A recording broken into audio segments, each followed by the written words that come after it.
Being a newcomer at Northwood High in Maryland for my junior year felt particularly tough. Not knowing anyone was definitely a challenge. By that stage, everyone pretty much had their social circles established. The absolute worst part was lunchtime, though. Our school policy didn't permit juniors to leave campus for lunch. That privilege was reserved solely for seniors. So I was stuck eating in the cafeteria. I was really dreading it, anticipating I'd have nowhere to sit and feeling awkward about trying to join a random table. When lunch hour finally arrived, I walked into the busy cafeteria carrying my tray, scanning for an open spot. Every single table was occupied. Sitting alone wasn't even an option. However, tucked away in one corner was a table with just two guys seated there. It seemed like the least intimidating place available. I headed over and asked if I could join them. They exchanged a quick look and one nodded and said, "Sure." As I sat down, I realized they looked strikingly alike, perhaps brothers or close relatives, maybe with some Mediterranean heritage, though they spoke without any discernible accent. They seemed decent enough. They introduced themselves as Victor and Marcus and chatted with me. They even suggested hanging out later that day after school. Honestly, I figured why not? I needed to start somewhere if I wanted to make connections. I got their contact info, and after school I went home to drop off my things. A little while later, I received a text from Marcus saying he and his brother were making plans. He suggested meeting up around 9 p.m. that evening near a local park that was about a 15-minute walk from my place. He mentioned there was a cool spot near there they wanted to show me. Since the first day of school was on a Friday, the next day was free. I had nothing planned, so I agreed, saying I was game. When the time approached, Marcus texted me one last time to confirm I was still coming. I replied that I was leaving in a few minutes and verified we were meeting on the path bordering the park. He confirmed. So I began my walk in the dim light towards the park area. The longer I walked, the more I found myself thinking about my recent relocation and the strangeness of being the new kid. It struck me that I was literally walking towards a park area late at night to hang out with two guys I'd just met hours ago. Regardless, I reached the small path next to the park boundary and texted Marcus asking where they were. He replied quickly, saying they were slightly off the path, hanging out near a small pond they wanted to show me, located within the woods beside the park. Then he promptly sent his location via text. I made my way into the woods, pushing aside branches, using my older phone's weak light as my only illumination. I started calling out for Marcus and Victor, feeling like I must be close based on the shared location. Suddenly I heard footfalls. I stopped dead, definitely footsteps approaching me. They were quiet and slow. I called out, telling them they'd better not be trying to pull a prank, but they didn't answer. I decided this whole situation was foolish. I turned around and started walking back towards the path. Those footsteps I'd heard, they went from quiet and slow to fast. Before I could even react, someone had an arm wrapped tightly around my neck, cutting off my breath effectively. I heard a familiar voice yell, "Hold him! Hold him!" I managed to break free from the partial chokehold and sprinted back towards the path. I sensed they followed me right up to the edge of the woods near the path.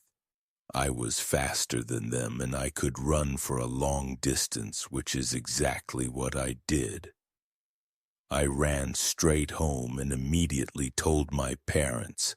They thought about contacting the authorities, but I suggested it might be better to photograph the mark left on my neck and report it to the school the following day.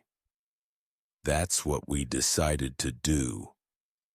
With the texts I'd received from Marcus serving as evidence, I was able to get both students removed from the school.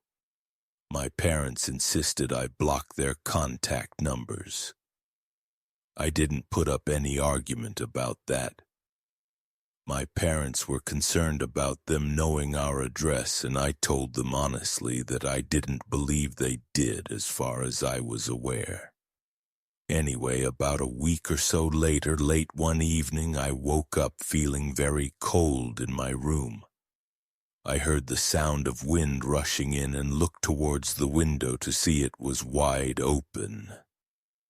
I wondered if my mother had come in and opened it, but that made no sense at all. It was around 40 degrees Fahrenheit outside that night. I walked over to it and looked down, just below my bedroom window. There's a part of the house exterior that extends outward, creating a kind of ledge underneath, which my father had always told me to use as an escape route in case of a fire. I shut the window securely and walked over to my parents' bedroom. I knocked softly and opened the door. My mother, half asleep, asked what was wrong. I had to ask her if she had opened my window. She sat up fully, saying, "No, why?" I told her again, my voice louder and more worried, that my window was completely open and someone else must have done it. She started nudging my father awake to get him to check my room with me. But when he woke up, he just told me to stop being dramatic and go back to sleep. I left my parents' door ajar as I walked back down the corridor towards my room. As I did, I noticed something that surprised me. My own door seemed to be halfway closed now when it had been fully open when I left it moments ago. I pushed the door open just slightly so I could peek through the gap and see if someone was hiding behind the door.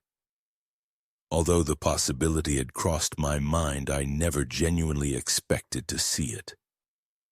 There was someone concealed behind my door. I screamed for my father like a small child. I screamed so loud I'm sure it could be heard several houses down the street.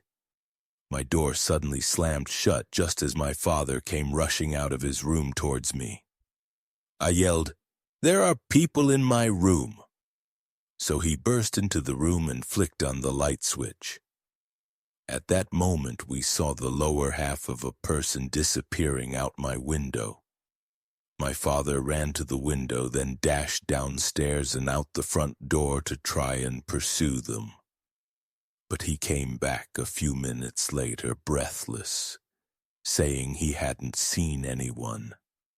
Fueled by adrenaline and fear, I was certain it had to be one or both of those kids I'd gotten expelled. My father contacted the police, and I had to recount the entire story to them when they arrived, going back to the incident in the woods. My father corroborated my account. However, without concrete proof of who had entered the house, they stated there wasn't much they could do legally. They simply advised us to keep our doors locked and consider installing security cameras outside. Despite my absolute certainty that it was either one of or both of those two students in my room that night. Nothing of this nature ever occurred again after enduring several months of sleeping on edge. Looking back now, I still question why I was so willing to meet those guys in the woods at night in the first place. I really should have recognized in the cafeteria earlier that day that they seemed like potential trouble and just stayed away. In my first year of high school back in 2009, during the last period, which was physical education, we had a replacement teacher. It was one of the stormiest days of the year. The substitute was an older man, not elderly, but clearly gray-haired, perhaps around 55 to 60 years old. As he took attendance, when he got to my name, he paused and did a double take, staring at me. I found it slightly unsettling, though I admit, without trying to sound boastful, I'd always been told I looked older and quite good for a freshman in high school. The substitute instructed us to get into our basketball teams, and then he vanished into the hallway near the changing rooms for a considerable time. 40 minutes elapsed and the period was drawing to a close. It was time for us to get dressed and head home. I went into the girls' changing room, but for some reason my locker wouldn't open. I repeated my usual combination over and over, but it simply wouldn't click open. I had to approach the substitute teacher and inform him, asking if he could retrieve my combination from the records. I thought perhaps my usual sequence had just temporarily slipped my mind. The substitute told me to give him a few minutes and he would get the list of locker combinations. I waited outside the school office, and eventually he emerged carrying a book open to a specific page. He walked into the girls' changing room with me, which I hadn't anticipated. The changing room was practically empty by then, with only one other girl finishing up getting dressed. He walked over to my locker and tried the combination written down on the paper. It didn't work, no matter how many times he attempted it. Each time he tried and failed, he would look at me and chuckle nervously. I forced myself to laugh along, trying to be polite. That's when things started feeling genuinely strange. He placed his hand on my shoulder and said, "Don't worry, we'll get this." He tried the combination again with his hand still resting on my shoulder, and it failed once more. I felt his hand slowly begin to move downwards, from my shoulder towards my lower back.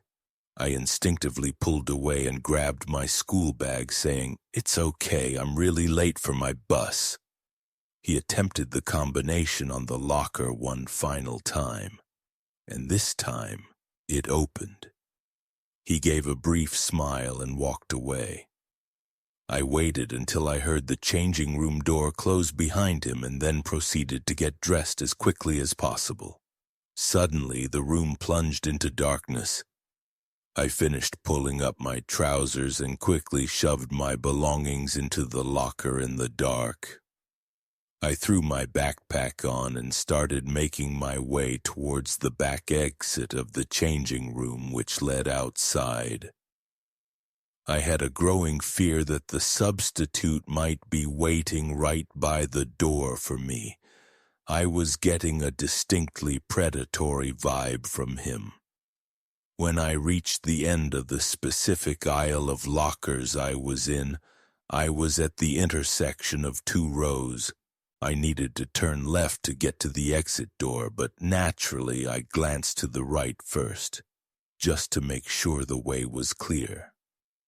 There was a faint glimmer of light filtering in from a single rectangular window set high near the ceiling. It was just enough light for me to see him. He was peering at me from around the corner of the locker wall. That's when I just bolted for the exit door.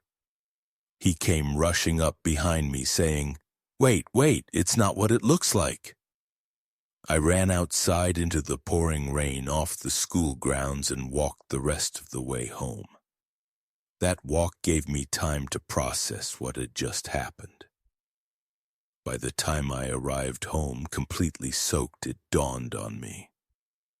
He most likely had somehow altered my locker combination earlier as a deliberate way of being alone with me in the changing room.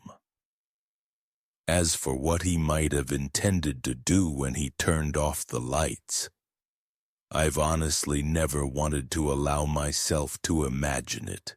The truth is, I was too emotionally shaken and frankly too mortified to tell anyone about it. Not even my parents or closest friends.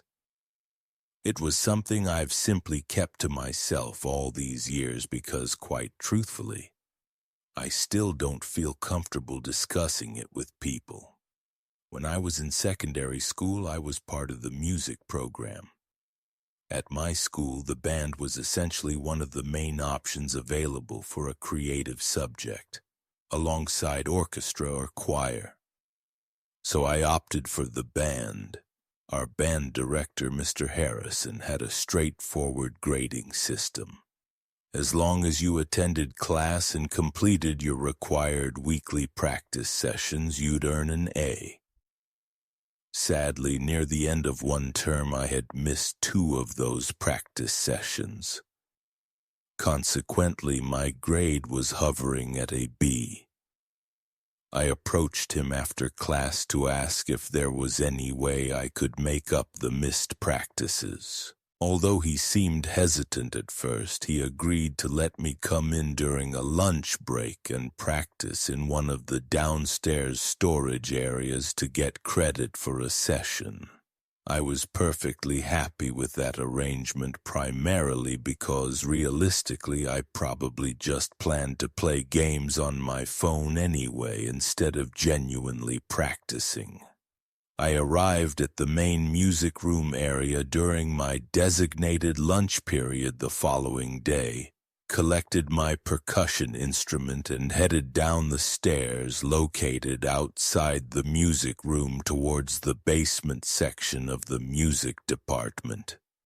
It always felt a bit eerie down there, as virtually no one apart from the music instructors ever went down there typically, and the lighting was rather poor.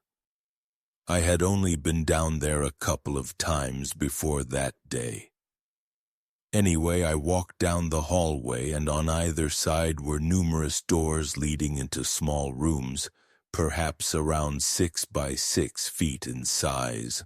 These rooms were used for keeping various items like seats, instrument stands, spare instruments, concert props, and whatever else needed storing.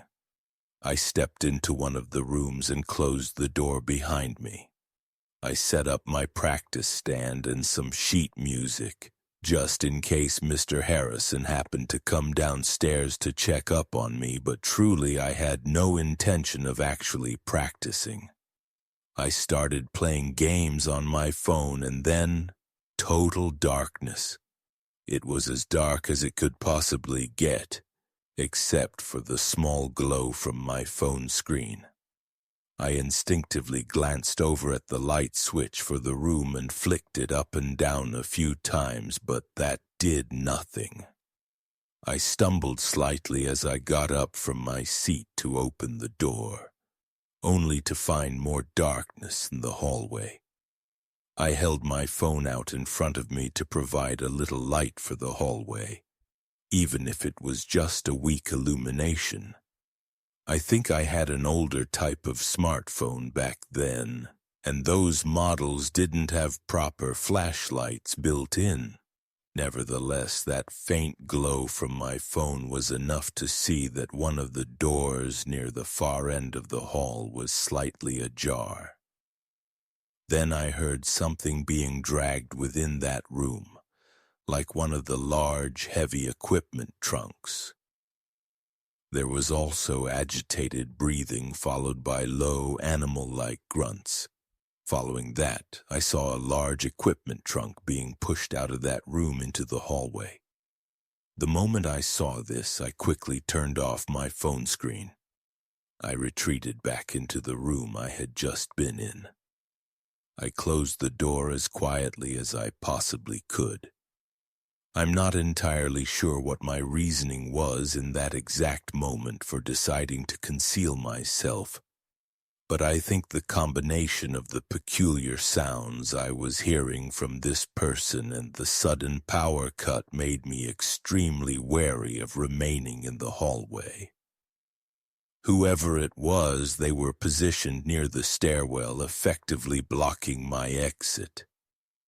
And of course, I had zero phone reception down in that little basement area. The only course of action I felt safe taking was to stay put in that room and wait, hoping the lights would eventually come back on. But the lights seemed like they were never going to return. So after a period of waiting, I decided I would attempt to get back upstairs again. I quietly opened the door with my phone held out in front of me for minimal light. Then I stepped into the hallway.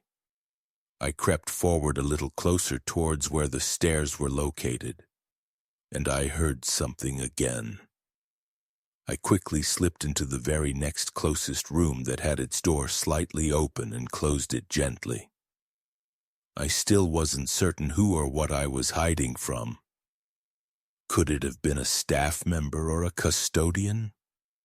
At that point, the only reason I had to suspect it might not be was because they only seemed to appear down there after the power had been cut.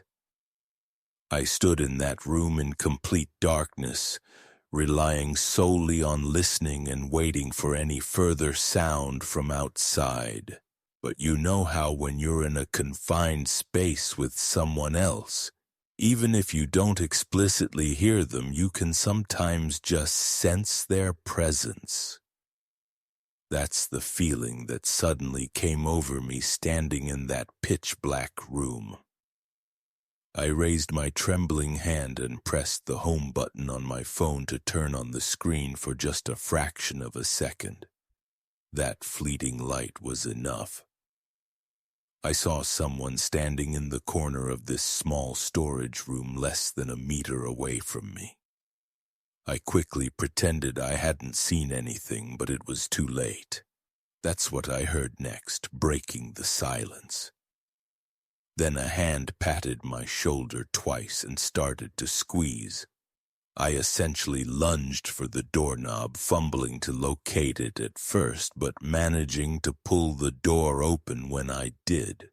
The person in the room with me tried to push the door shut after I opened it, but I was already scrambling out. I ran frantically up the stairs and burst out the door onto the main level of the music area, where the lights were still fully on. I ran straight to Mr. Harrison, out of breath, and recounted what had happened. He promptly called security to check the basement section of the music department. However, the security personnel came back upstairs reporting that aside from some music equipment being rearranged, there was no one down there. For the rest of the period, Mr. Harrison canceled his planned trumpet lesson, and I sat there in the room with him and about 5 trumpet players explaining the entire story in meticulous detail. Without any surveillance cameras in the music area, there was ultimately no way of identifying whoever had gone down there and cut the power to the basement. It seemed most likely they were attempting to steal expensive music equipment, and goodness knows what else they might have been planning. The following day, I was summoned to the dean's office to formally give my account of what occurred, and as they say, the rest is history. One night, my friends and I concocted a rather ingenious scheme. Our idea was to gain entry to the high school basement through a specific ground-level window that was known to be broken and never properly repaired. The particular detail about accessing this window was that you had to climb over a low metal fence surrounding the exterior steps that led down to the basement level. While it certainly wouldn't have effectively stopped anyone determined to get in, it did provide that extra little obstacle that made you feel like you were engaging in something truly mischievous once you climbed over it. We made sure there were no patrol vehicles from campus security anywhere nearby, then we hopped the fence. Crawling in through the window proved to be a bit challenging, considering we had to boost each other up and then squeeze through an incredibly narrow opening. But once we were inside, we were in. We kind of spread out from each other to explore different sections of the basement. One thing became immediately clear. The school basement was in a state of disarray and was anything but interesting. There was minimal light. Just one small, dim, white light fixture was on in a far corner. And surprisingly, the glow from the emergency exit signs actually provided more illumination than you'd think. I was looking around when I spotted one of my friends nearby. He whispered, "Let's go upstairs." So I followed him back towards the stairs, and he opened the door leading up to the school's main hallway. Everything was completely dark. I had always assumed there were at least some lights left on in the school building at night.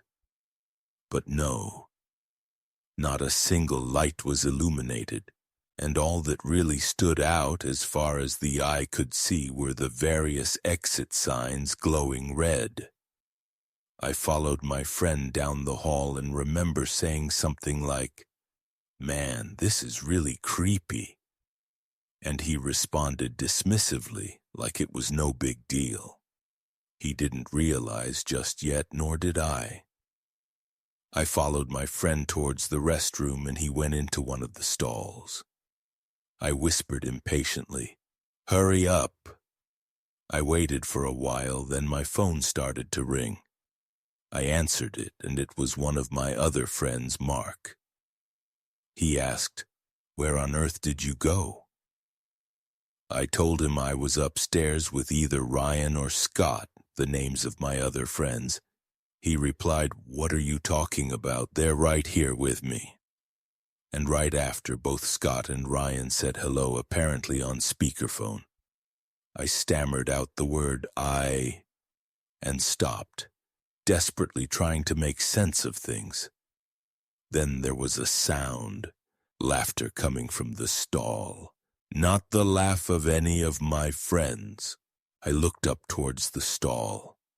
There was someone looking over the top of it at me, likely standing on the toilet seat. I screamed something like, "Oh my God," over and over into the phone as I scrambled out of the restroom. Shortly after I got out, I heard the stall door slam shut behind me. I tried to race back towards the basement entrance in the dark, but it wasn't easy to locate without any light. Luckily, I managed to find it, so I started yelling their names as I ran down the stairs. I yelled, "Let's go, let's go." When they answered, we quickly, one by one, jumped off some kind of bucket onto the window ledge and crawled back outside. I was the first one out, primarily afraid that the person from the restroom was following me. Once we were all outside, I explained to them, still breathless but also now laughing, feeling safe with them all next to me. I guess we were making quite a bit of noise or something, though. Because as we all just started looking around at the entire school building and scanning all the classroom windows, in one of the downstairs windows we saw someone with their hands pressed against the glass. You could only see maybe half of their face. I said, "That's got to be him," as Ryan urged us to get the heck out of there immediately. We ran until we were well off the premises of the school property, and that was the end of it. We brainstormed a lot of possible explanations later, but honestly, none of them really made any coherent sense. Obviously, we never attempted anything like that again after that night.